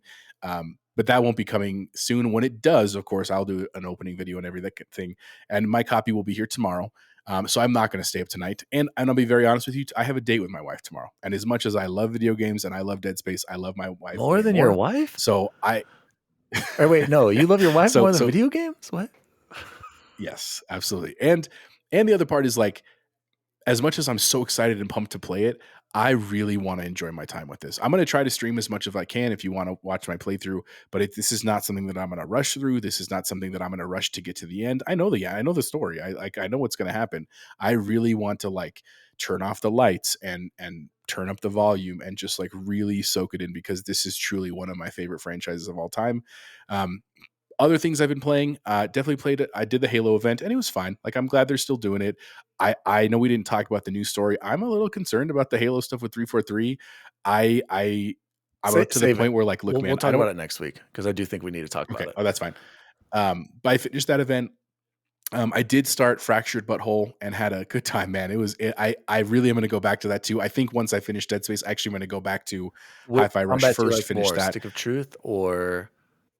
Oh, I like the Stick of Truth better. I did. I agree with you on that one. But I like the difference of Fractured Butthole, and I'm excited to see that through. The other thing I will just mention, Abbott Elementary. We've been watching that. This is a great show. If you're in education, you should check out Abbott Elementary. It's really, really funny. And we have not talked about it on the show, and I know it's a PlayStation show. Save it. Okay, that's the other thing I was going to talk about. We'll bring that up in a minute. Bacon, what have you been playing?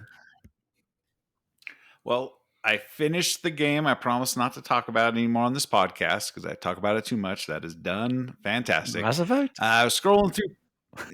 Yeah. The greatest. I talk about a 7 image. You're allowed to talk about Mass Effect whenever you want. It feels like that's the only it's game like I rule play. number 1 of this show. If even on our most serious topics, if you're like, I know. Wait a second, but what about Jack? It's like, yeah, let's talk. Look about what that. is behind. Look at I have 4, 5. There's a poster. Anyway, go ahead. So I was scrolling through PC Game Pass, looking to fill the void that tell us. my heart These is guys will empty appreciate now. this. And I landed back on Wolfenstein 2. Nice. Yeah. And does Machine Games miss? No, They don't. No. How do you make a story out of that? It's incredible. That game, and they make a story that you're actually like. I mean, I played the first one, I thought it was awesome, and I started the second one, but it kept crashing, so I just went on to something else. And I'm like, I can't. How far are you in the game? I just had my trial. I had the judge. Dude, he's and not all even that, like to the crazy parts, is he? Oh God, there's broke out of my man. You have shackles. such a. I'm jealous, bud. You got some cool stuff coming. It's so good that I'm just like, if we're gonna give Halo to anybody, give it to Machine Games. They're like, we'll talk about that. How do they make that? Like, I can't believe they can make a story out of that. Out of just killing bad Germans. I'm not gonna use the but other than that, HiFi Rush, and that's what I've been playing, and I'm probably gonna get Dead Space tonight. I think. I'm think still ACG's mad review at you, sold me Bacon, on that it. you didn't play the original. I kind of feel like that's like I'm not. You could have played it on your PC, and it would have looked and played really, really well. Like, I feel like that's. I feel like I'm gatekeeping here. I'm like a Colin Moriarty right now. He's like, I don't know how anyone could play Final Fantasy VII Remake if they didn't play the original Final Fantasy VII. Totally disagree. That's totally. Fine, but the original Dead Space isn't that bad. I just played them, I think, in 2020, and they were great. And that was without the advancements that you have. But so what? Like, so what? But yeah, the whole time I was playing it. Our experience is going to be elevated for it. I don't think there's any question about that. That doesn't. Yeah, I think this mean game he's going to get away with it. Taken away from it. Right, and I 7, think you need to play the is there a previous. chance that this remake could let you guys down because you have the pre playthrough that this Probably not. possibly? Really good. I know, I don't think it will, but there is that chance it could possibly Yeah. let you down. Where me, I'm coming into it eyes wide open, and Yeah, you're gonna love it. But the whole time I was playing it, I started it on Xbox, and I'm like, why am I doing this if I have the remake on? Bacon, I'm a little think hard about on you. Resident I do Evil think 2 this game and the is something remake. you can do that with. But I kind of agree with Colin on 7. I hear the changes they make in remake. You really have had to play the first one to appreciate or see or understand how it's No. a No, you different timeline. But don't. I haven't played remake yet. But I disagree completely. What if think about all our kids when they go to play I'm Resident gonna make Evil them play the 2 first one. You remake? bet your buns I'm gonna make them play the 1990s In the dark. whatever version of Oh, it. I'm making gosh. noises. And they're gonna all be around like, it. "This game is I'm gonna be crap." like, you bite What your are you tongue, I'm gonna buying? smack him. What are you buying? What are you What are you buying? buying? Jose, what were you gonna say really quick What about are it? you Oh, by the way, Dead buying? Space, I'm not gonna get it. I'm gonna be the only one who doesn't get it because I did just play it, and I'll wait till it's cheaper or on EA Play. You can have my physical Oh copy when no, I'm I'd done rather because I'm not. gonna have a physical copy. I would say the last thing I just want to say, it's also the first game of the year on our Fantasy Critic League, so I am super pumped. No, to I thought your hear a lot of reviews right now. Fire Emblem is. You already Yeah, have like you already 2 had games. one You're on gonna there, win, man. Jose. I didn't count that one. I counted Dead Counts Space. on your Dude, you're gonna win. scoreboard. I Dead know, Space. but How are people giving this like freaking 9s and 10s, man? I mean, it's great, but it's a remake of a game that already came out. Like, You rave about Resident Evil 2 remake. dude, that was Rave. that. Dead What? Space is gonna be But the think same. about when It's gonna that be the came same. out. Chance that came out what 1997 or something. That absolutely doesn't deserved matter. remake. Dead Space is still playable today. I'm sorry, it really is. As far as what I have been playing, I've been playing Dark Souls 2.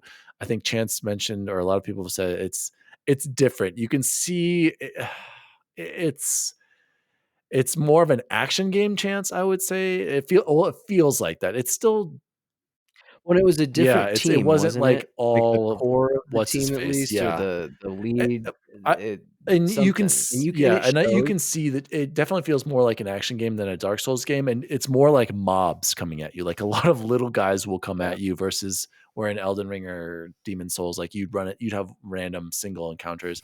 I am having fun though. I mean, it is that Souls game, and I do plan on finishing it. I'm not going to do all the DLCs and everything. I'm just going to do the base game, but I will say I'm having fun, and I'm looking forward to completing the trilogy of the Dark Souls games and being able to say that I played all of them. It does look really good, though. It is definitely a huge step up from Dark Souls 1, which I do appreciate, Oh, for especially with sure. this Scholar of Sin edition, where it's especially on the OLED looks fantastic. I mean, I'm starting to notice, guys, as long as games play well, the whole graphics thing, I'm not so as concerned about that. And what are my plans after that? I'm going to do HiFi Rush. And then let's talk about what Jose wanted to mention earlier, which we haven't talked about yet. The Last of Us on HBO. I'm pretty. Chance, are you watching? I have not. We don't have HBO right now. Someone wants to slide into the DMs with their password. Here's what I'll say to you, Chance. You've played the game. You've seen the first 2 episodes. Like I'm not Yeah. kidding. Well, hold on. But here, Jose, before you go, because I want to ask you this, and you might be a perfect person to ask this too, because I tweeted this at a few different people who are also what did Star Joe say? Wars Did they fans. If you tweet could only about that? I watch, saw that. they didn't Yeah, answer. Joe doesn't. He But my tends not to question answer a was, lot. I know if you could He's only big watch time. one Pedro Pascal show for the rest of the hands down. for 2023, Mandalorian, which would it crazy. be? Yeah. Well, I know that's what I would pick, and it's Dude, but you know Joe I and don't know. I Kyle are thought that was a huge question they'd jump PS all over. Last of Us fanboys. Which is why I wanted to know from them what they would think. Mando. So from my very quickly before I throw it over to Jose, from my point of view, Chance, you've seen this before, and I don't feel like it's adding anything crazy. And I'm the only one who's actually played it here because Bacon, why are you shaking your head? You didn't play the game. You should have played the game, man. I still think you should play part 1. You have the ability to play it on your PS5. Yeah, play the new. And I think it's a game worth playing, especially with how it ends. I don't want to spoil anything. So, Jose, there's no way it hasn't already been spoiled for you. Well, he started The Last of Us Part 2. Oh, Jesus. So don't say anything. Jose, go ahead. I know you're a little bit more high on it. So I've never played the games. I will say, Chance, I've also caught myself staring at my phone sometimes being like, all right, let's move on. Like, I already know what's happening. Like, I already know. I've seen a clicker. I've done this. So go ahead. I think it's awesome. I'm having a great time. I'm not going to give spoilers because what I've heard, and I don't know because I didn't play the games, there was a difference in this last episode that was different than the actual games themselves. And part of it was because hang on, Dan, hang on. Let me finish, man. Hang on. Is because when what I love about the HBO shows that have been coming out recently, like House of the Dragon and stuff, is I like watching the little 4-minute like thing afterwards, like there's the producers and them talking. And it's okay if you don't, Dan. I enjoy watching. No. I was laughing about. I totally forgot about the end of the second episode. It was horrible. Chance. I need you to watch the second episode immediately because it was so bad. It's so bad. I forgot about it. First, Master Cheeks. That's all I'm going to say. We've got the Master Cheeks. I was going to say, are there? Just wait till you see the end of episode 2, man. It was terrible. So I've been really enjoying it, man. And Victoria's been enjoying it too. And like I've said many times on the show, I just appreciate that there's finally been really good video game content. Yeah, I'll give you that. It's not the game itself.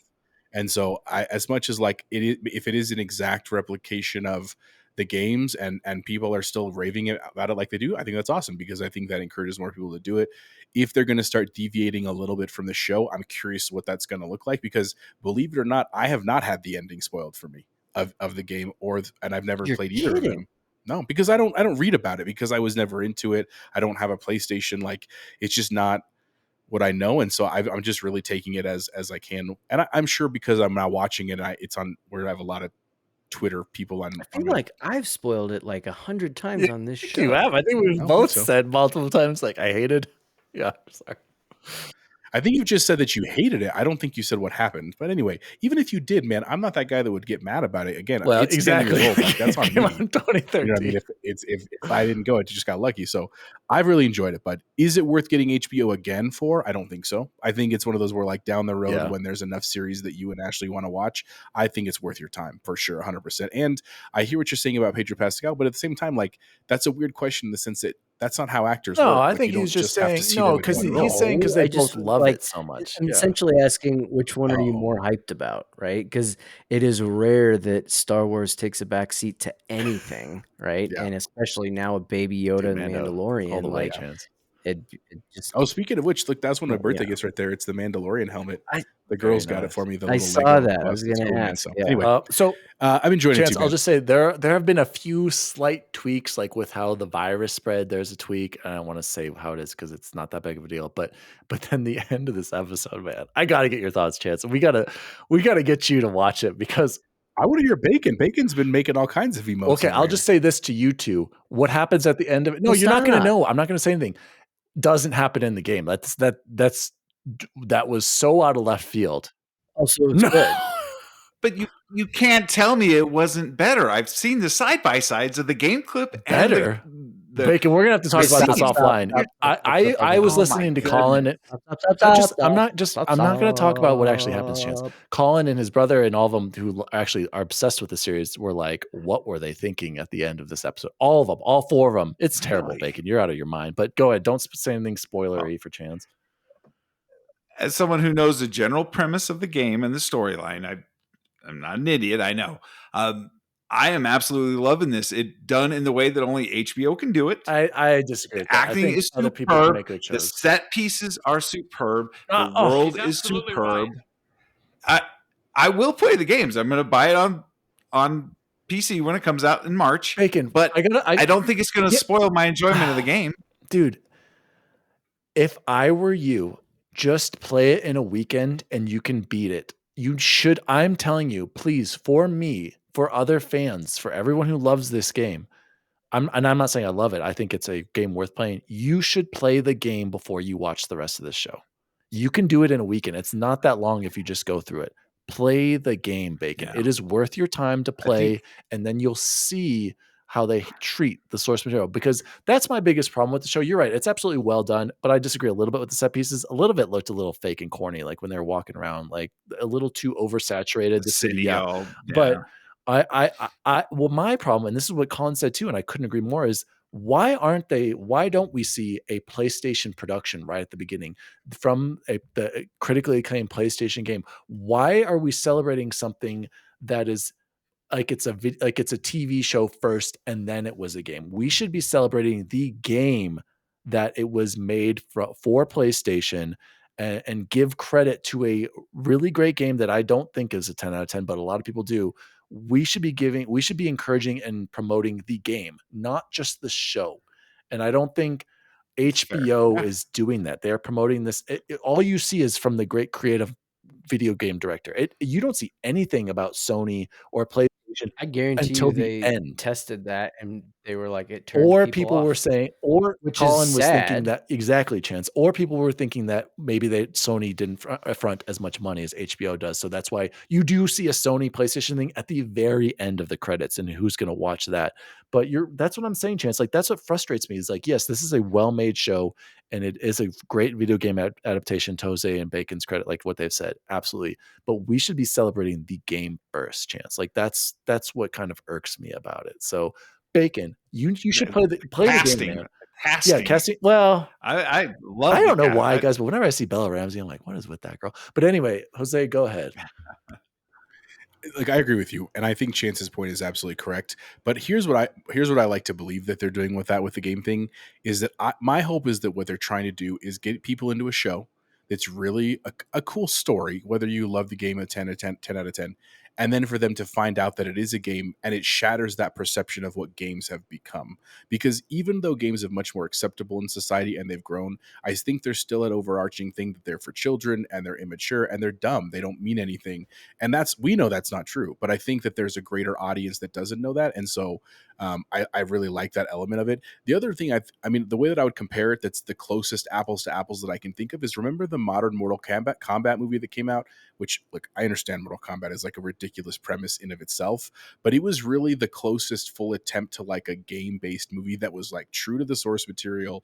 There was also a okay story, you know what I'm saying? Like, and because they focused so heavily on the game thing, I don't think it did as well as they anticipated. Even though the hype level was high and there was a lot of build up to it, it actually I think it underperformed.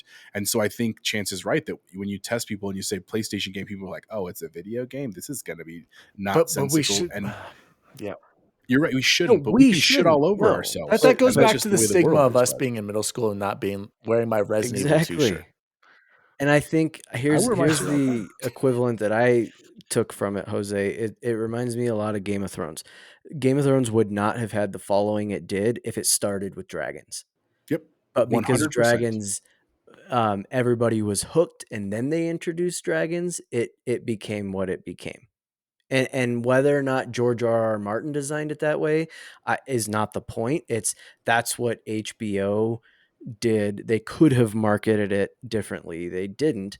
I don't agree with it. That doesn't sit well with me, but that doesn't mean it's not the right thing to do to bring in a wider audience, which may in the long run and in turn help the video game industry. I will also say, and this is not a spoiler because I'm not going to say what happened, but Dan and Bacon at the beginning of the second episode, there's a Oh no, it was the first episode. There's a talk show that happens. Was that in the game? So I'm the only one who can answer this because Bacon, go play the freaking games. You mean the Merv Griffith show that was at It Kramer's is similar house? to that, Chance. You're not far off. No, all of those introductory sequences that you're seeing were not in the game. So that's where they're adding some stuff. But like, to me, because that part was awesome. Like, that was like, honestly, yeah, no, the Indonesia thing was really cool. But do I think that that adds to the TV show? Absolutely. Spoiler cast. Do I think it needs? You should just pay the $15 for. That's what I'm doing. Do I think that it, like I said, it adds to the TV show, but do I think because it was missing on the video game, does that take anything away from the game? No. And I'm just watching the trailer right now, guys, on YouTube.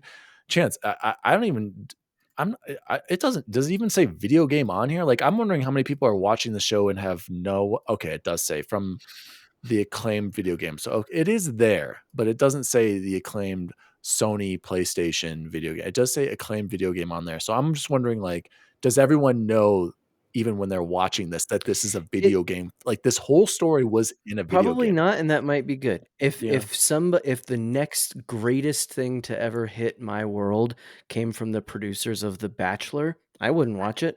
If they said brought to you by The Bachelor, I'd be like off. Nope, doesn't matter. I don't care if it's Final Fantasy VII done the way I wanted it. If it's made by the people that make the worst show on the planet, I'm not watching it. Sorry. Hey, Chance, I was going to say too, just a side note, Victoria really likes it, and my parents really like it. So it's a good one. Maybe Ashley wants to watch it. She even asked. She's like, "Hey, I'll give you the other opposite end." Last Allie was like, she hasn't watched the second episode, and she had no interest, and it was like a struggle to get her through. And when I can say it because you've played this part. When what's her face dies, the daughter, she was like, "Oh yeah." Wait, what? She's like, oh, she gone. Like she was just like, it wasn't. She was like, I was like, you're not at all like torn up about this, and I'm not gonna say anything else because like when it hit me in the game, I was like crying. I remember when I played that part. Well, and that had never been done exactly in before, a game, really. Like right, in a TV show, like Allie's like, oh yeah, I saw that. I don't know. It's weird. I do want to hear your thoughts, Chance, because you're the only one here who's played the game. Bacon, seriously, go play the game this weekend. I'm gonna download it. It's not that long if you go through it straight through it and just play it on normal. Guys, let's close the show like we always do with the best food we had this week. Bubble Boy's popping off right away. He wants to go. Let's hear it, Bubble Boy. You must have had something really good. I cheated. Again. So I owed Gloria, one of the people I work with, a coffee the other day because she was amazing help at work with some Spanish interpreting for me. And so I stopped at Bagel Stop to get her a coffee because they have really good coffee there too. And I was like, I'm gonna be good, not gonna get anything. And then as I'm driving up, they have this giant or this little sign on their big sign. We have salt bagels. No, I'll listen because I was like, I'm gonna say no to it. They're like, come try our new queso blanco bagel, and I was like, are you kidding me? I'm in. I know. I was like, no, you can't do this. I'm not. That's not okay. Then I was like, maybe it's gross though. Like I was like, will you just tell me what it's like? Is a jalapeno bagel that they baked pepper jack cheese on top of. Oh boy.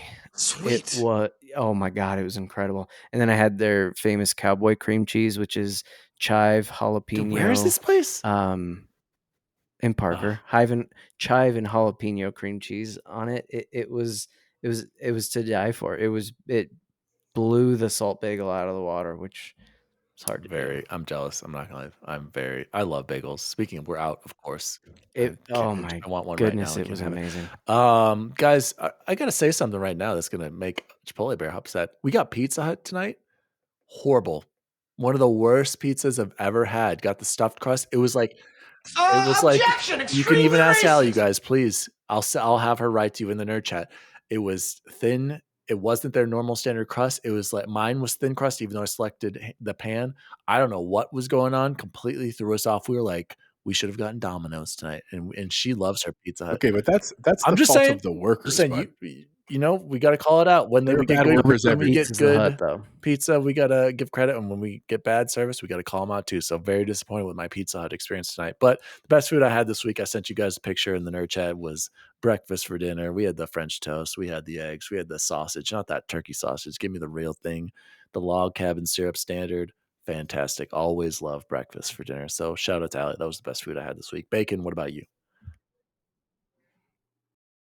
You're correct. Breakfast for dinner is always the answer. See, the wife made some chicken with some Parmesan garlic sauce on a bed of potatoes. Actually turned out pretty good. She gets on Pinterest sometimes. Yeah, Allie does that too. Sometimes hit or miss, right, Bacon? Yeah. Pinterest fails.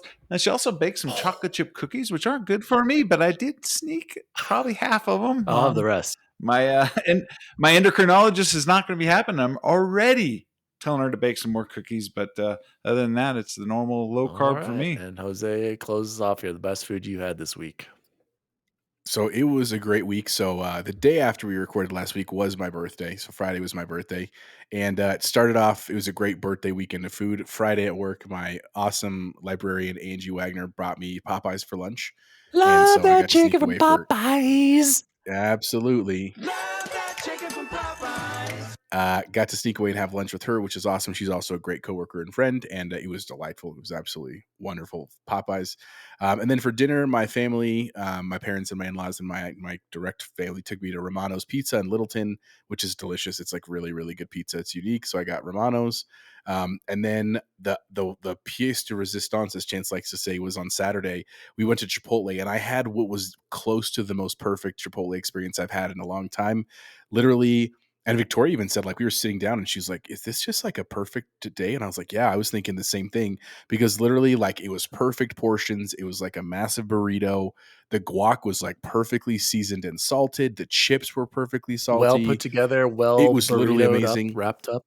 Yeah, and I usually get the chicken, but because I was inspired by Chance, I got the barbacoa, and they hooked it up extra. You know, I didn't even asked for double, and it was like a double order. It was amazing. And to top it all off, the whole order for me, my wife, the girls, chips, guac was $12 because we had a gift card and some free stuff for my birthday. So man, it was just a wonderful day of food, and made me happy to be on this planet for 38 years now, and hopefully many more than 38 more. Oof, halfway to 76. Guys, this has been the Nerd Chat, an Xbox podcast, episode 91. You heard DWALLY rant about everyone's expectations on the developer direct. You heard Chipotle Bear claim his love for Dead Space. You heard Bacon talking about chicken. And then you heard Bubble Boy talk about The Last of Us and how he can't watch it on HBO Max. So my name is DaddyDWALLY. You can follow me at DaddyDWALLY across all social media. You can follow the show at The Nerd Chat across all social media. Where can people write in, Jose, if they want to write into the show, if I check it? You can always write into the nerdchatpodcast@gmail.com, or of course, reach out to us in the DMs. We've been real active on Twitter, so that's a great place to find us. And where can people find you?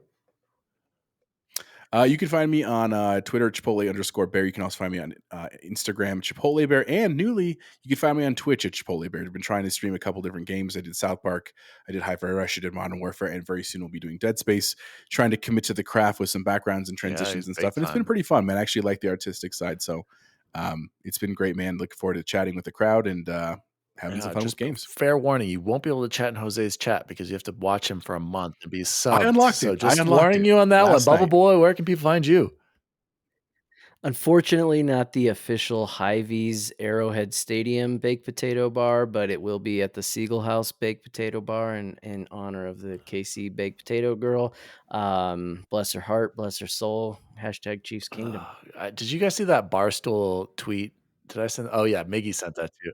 The guy on Uber Eats? The Mahomes brother going off, and it says the Chiefs must be stopped. Oh, Jackson, you don't get to judge Patrick Mahomes. Ooh, stop. Not Bacon. stop. Where can people how would you feel if people judged you on your brother? And he doesn't tweet like that. Bacon, where can people find you? Chance, your boys are 1-point dogs as it sits right now. At home. I know. Anyways, my wife's gonna be angry because she didn't get her shout out for her comment on last week's video. Oh my god! Be prepared, Dan. And late. YouTube comments did not get addressed. She was excited. Now you can find me at XBacon Gaming on all your socials. And if you guys like what we do here, give us a thumbs up, like, subscribe, give us some feedback, some comments. Let us know what we're doing right. Thanks. I responded to her comment too. Well, that's like a direct shout out. As always, gentlemen, see you online. See you online. See you online. See you online. See you online. And for all those haters at the Xbox Direct, your sad devotion to that ancient religion has not helped you conjure up the stolen data tapes, or given you clairvoyance enough to find the rebels' hidden fort.